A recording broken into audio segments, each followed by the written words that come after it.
Pendapat fraksi Partai Keadilan Sejahtera Dewan Perwakilan Rakyat Republik Indonesia terhadap rancangan undang-undang tentang Ibu Kota Negara disampaikan oleh Suryadi Jayapurnama, nomor anggota A452, daerah pemilihan NTB 2, Pulau Lombok.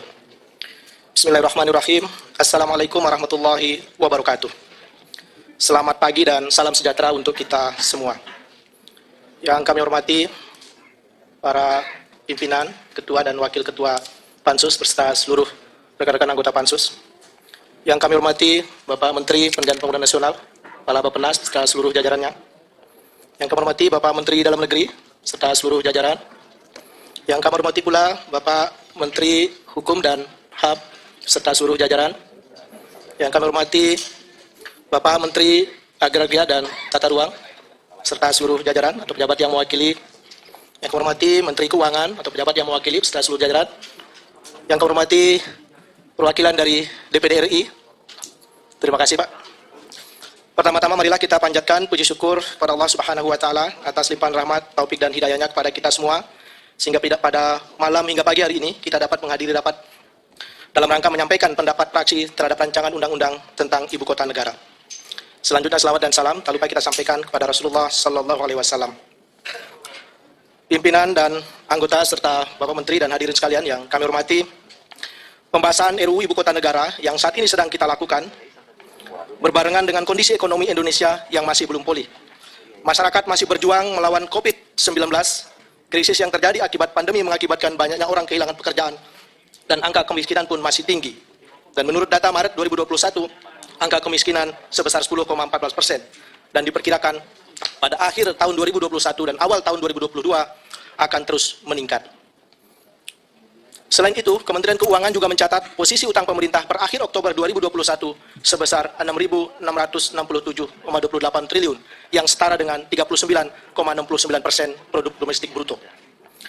Hadirin sekalian yang kami hormati, rencana pemindahan Ibu Kota Negara mulai tahun 2024 menurut data yang kami terima tidak terdapat di dalam Rancangan Pembangunan Jangka Panjang Nasional atau RPJPN tahun 2005-2025 yang ditetapkan di dalam Undang-Undang Nomor 17 Tahun 2007 tentang Rencana Pembangunan Jangka Panjang Nasional tahun 2005-2025. Hal ini dapat memberikan indikasi bahwa pemerintah tidak mengacu pada Rencana Pembangunan Jangka Panjang yang telah ditetapkan sampai dengan tahun 2025, sehingga dapat mengakibatkan pencapaian tujuan yang tidak terarah dan tidak terkontrol sesuai dengan Undang-Undang Nomor 17 Tahun 2007. Hadirin sekalian, keberadaan Ibu Kota Negara bagi Indonesia tidak lepas dari sejarah perjalanan bangsa.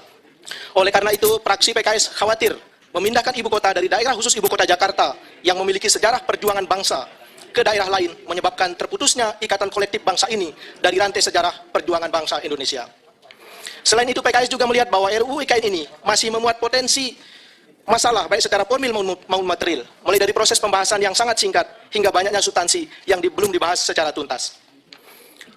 Pimpinan dan anggota Dewan serta hadirin yang kami hormati, terhadap substansi RUU IKN, fraksi Partai Keadilan Sejahtera memberikan pandangan sebagai berikut.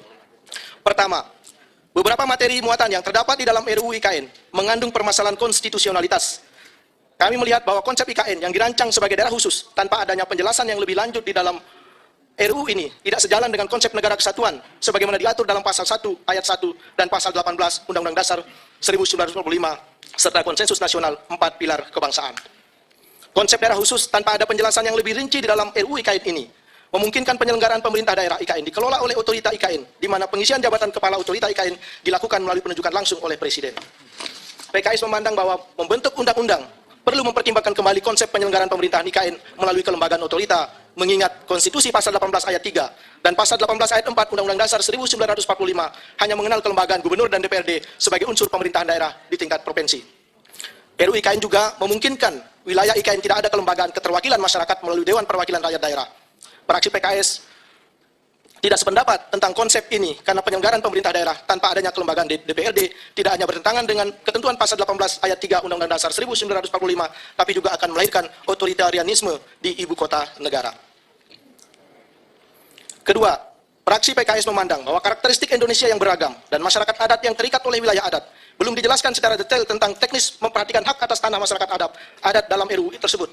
Maka kami meminta pemerintah untuk bisa mengajak seluruh lembaga masyarakat adat yang masih existing untuk dimintai persetujuannya atas pendirian Ibu Kota Negara sebagai wujud dari amanah konstitusi kita pada pasal 18B ayat 2 Undang-Undang Dasar 1945, yaitu negara mengakui dan menghormati kesatuan masyarakat hukum adat serta hak-hak tradisionalnya sepanjang masih hidup dan sesuai dengan perkembangan masyarakat dan prinsip negara kesatuan Republik Indonesia yang diatur dalam undang-undang.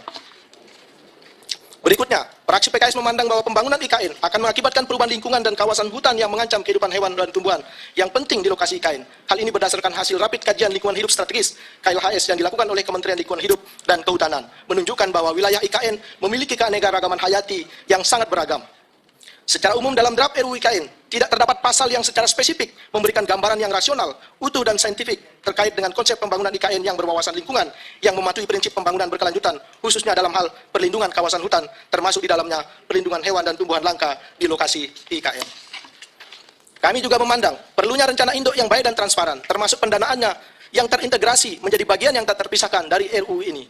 Hal ini menjadi penting untuk menghindari terjadinya proyek pembangunan yang berpotensi mangkrak dan over budget.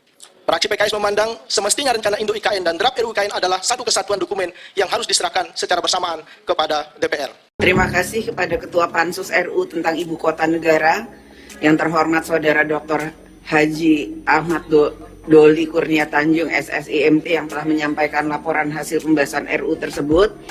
Selanjutnya, kami akan menanyakan kepada setiap fraksi apakah rancangan undang-undang tentang Ibu Kota Negara dapat disetujui dan disahkan menjadi undang-undang.